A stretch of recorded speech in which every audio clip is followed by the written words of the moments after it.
Assalamualaikum warahmatullahi wabarakatuh. Alhamdulillah, assalatu wassalamu ala rasulillah, amma ba'du. Anak-anak sekalian, bagaimana kabarnya di pagi hari ini? Alhamdulillah, luar biasa, tetap semangat. Allahu Akbar, Masya Allah. Udah bertemu dengan Ustadz berkali-kali ini ya, dan ini insya Allah pertemuan yang terakhir bagi kita, insya Allah. Dan mudah-mudahan ya kita bisa bertemu lagi di kesempatan-kesempatan berikutnya.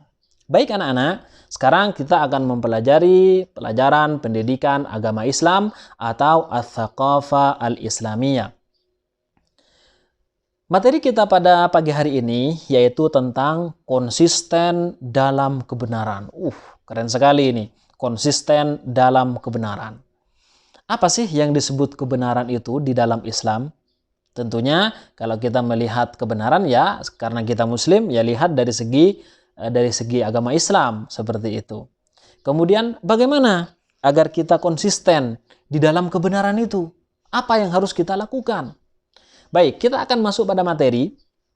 Anak-anak sekalian, kebenaran adalah suatu hal yang benar sesuai dengan Al-Qur'an dan Al-Hadits. Jadi kebenaran itu sesuai dengan Al-Quran dan Al-Hadits. Kalau tidak sesuai dengan Al-Quran dan Al-Hadits, maka itu tidak benar. Maksudnya begini, memang ada beberapa hal yang tidak disebutkan di dalam Al-Quran, tapi benar. Ya, seperti itu.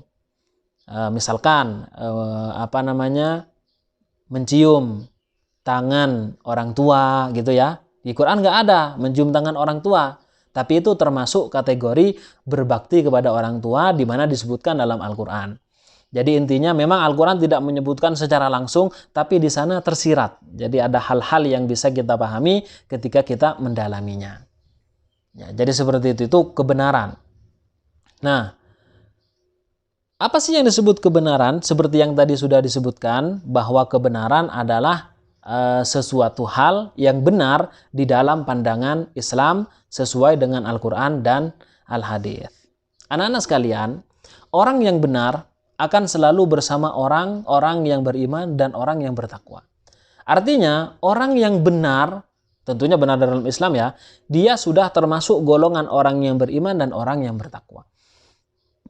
Allah Subhanahu wa ta'ala menyatakan di dalam Al-Quran, Ya ayyuhalladzina amanu taqullaha wa kunu ma'as sadiqin.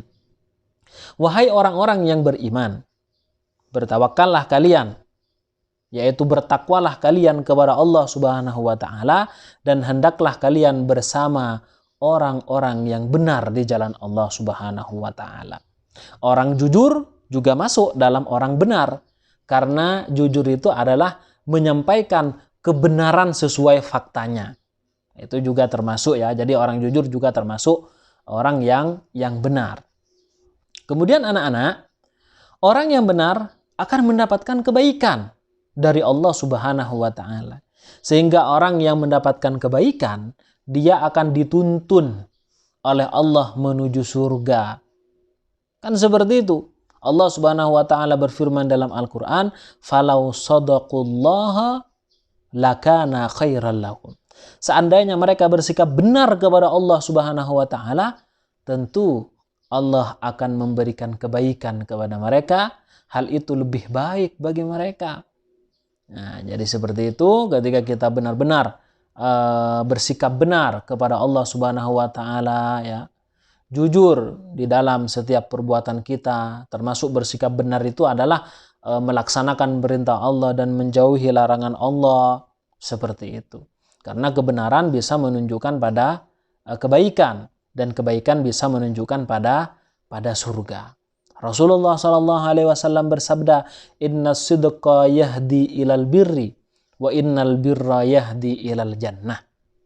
Bahwasanya kebaikan itu akan kejujuran ya atau kebenaran itu akan menunjukkan pada kebaikan, dan kebaikan akan menunjukkan kepada surga. Berbeda dengan kebalikannya, yaitu perbuatan bohong. Wa innal kadhiba yahdi ilal fujur wa innal fujura yahdi ilan nar. Dan bahwasanya kebohongan itu dapat menunjukkan pada kekejian, kejelekan dan keburukan, sementara keburukan tadi dapat menunjukkan atau menghantarkan kepada nerakanya Allah.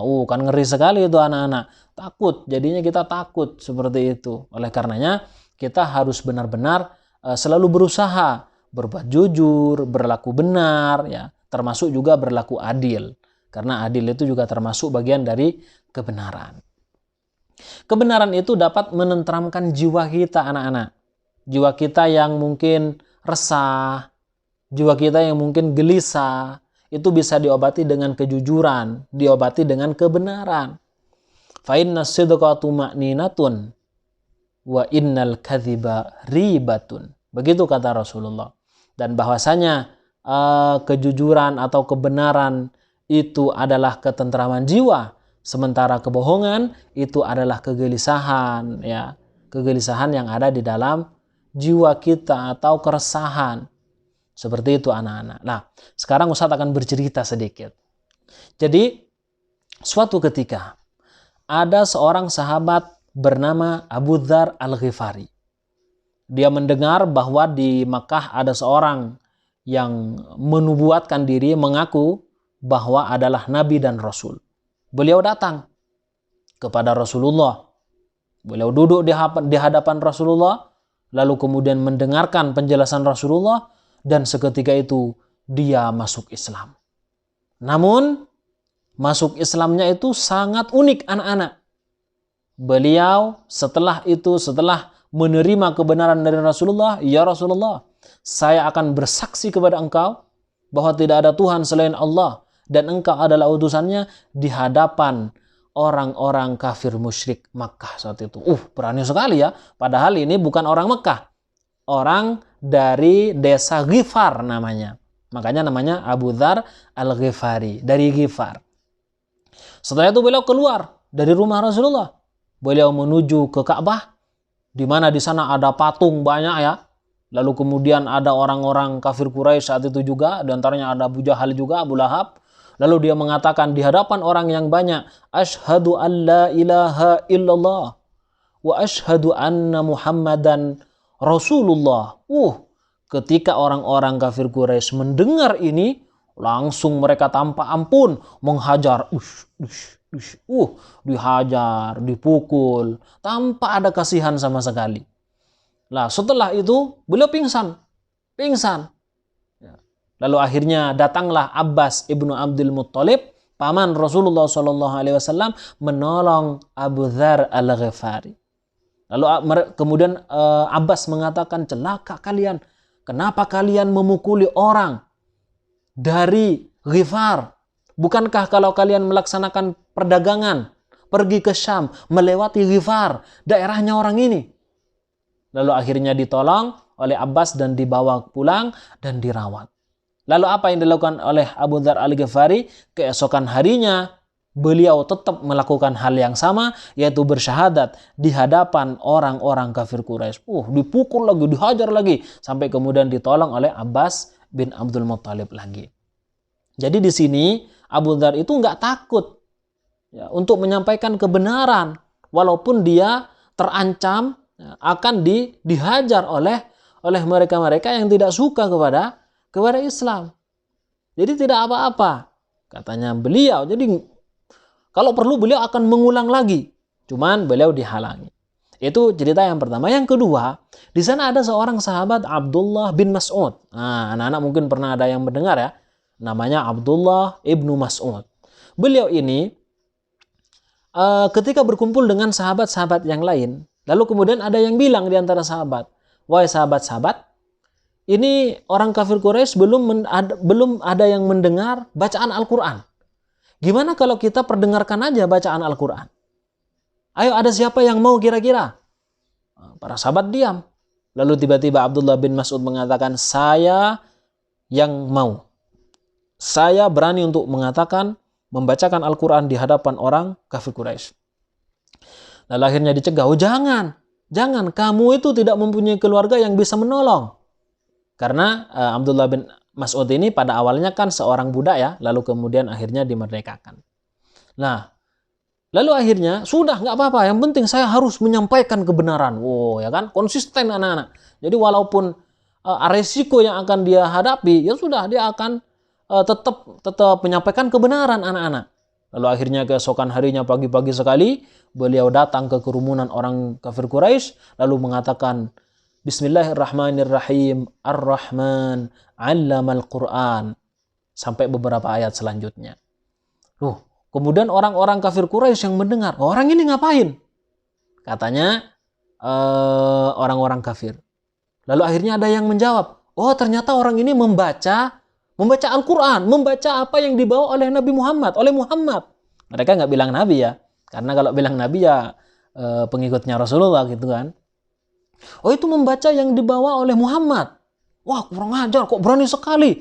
Lalu akhirnya mereka datang mengeroyok Abdullah bin Mas'ud. Dikelorok, dihajar lagi, dihajar. Sampai beliau kemudian benar-benar pingsan. Lalu akhirnya ditolong oleh sahabat-sahabat yang lain. Nah kemudian setelah itu beliau masih bersikukuh untuk melakukan hal seperti ini lagi esok harinya. Namun akhirnya dicegah oleh sahabat yang lain. Jadi anak-anak, dari ini kita bisa belajar bagaimana kita itu konsisten di dalam kebenaran. Tentunya di dalam mempertaruhkan itu semuanya ya membutuhkan pengorbanan yang sangat besar.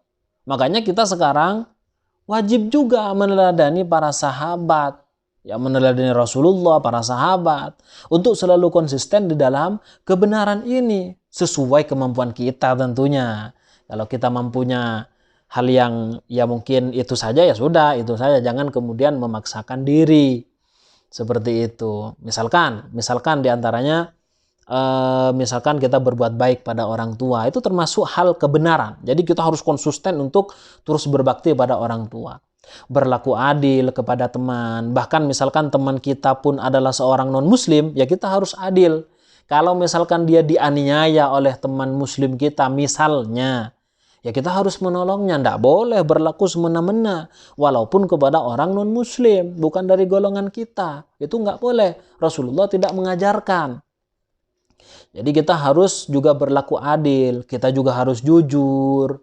Kita tidak boleh berbohong. Kita amanah atau dapat dipercaya. Kemudian misalkan juga berani mengajak sholat, ya. Berani mencegah yang mungkar. Kalau misalkan ada teman kita melakukan perbuatan maksiat, ya misalkan dia mencuri misalnya, naudzubillah min dzalik, maka kita ingatkan, oh enggak boleh itu kamu melakukan itu bertentangan dengan agama yang kamu anut, itu dilarang oleh Rasulullah SAW. Jadi di sini anak-anak memang dibutuhkan keberanian untuk konsisten dalam kebenaran. Jadi misalkan anak-anak juga, ini anak-anak kan banyak yang menghafal Al-Quran, ya sudah kita konsisten karena menghafal Al-Quran itu adalah satu kebenaran juga. Salah satu hal yang kemudian diharuskan bagi kita untuk menjaga Al-Quran juga. Ya sudah, walaupun banyak orang yang mencemooh, walaupun banyak orang yang memandang apa itu nggak ada gunanya misalnya, maka ya sudah kita tetap lakukan. Yang penting apa yang kita lakukan itu benar sesuai standar Al-Quran dan hadis Rasulullah SAW. Baik anak-anak, mungkin ini saja dari Ustadz ya. Terima kasih atas segala perhatian. Mohon maaf atas segala kekurangan. Dan ini merupakan perjumpaan terakhir kita. Ustadz ucapkan banyak-banyak terima kasih. Dan juga Ustadz ucapkan mohon maaf mungkin penjelasan Ustadz kurang dipaham. Ataupun perkataan Ustadz mungkin kurang halus atau yang lainnya. Ustadz mohon maaf. Terima kasih atas segala perhatian. Wassalamualaikum warahmatullahi wabarakatuh.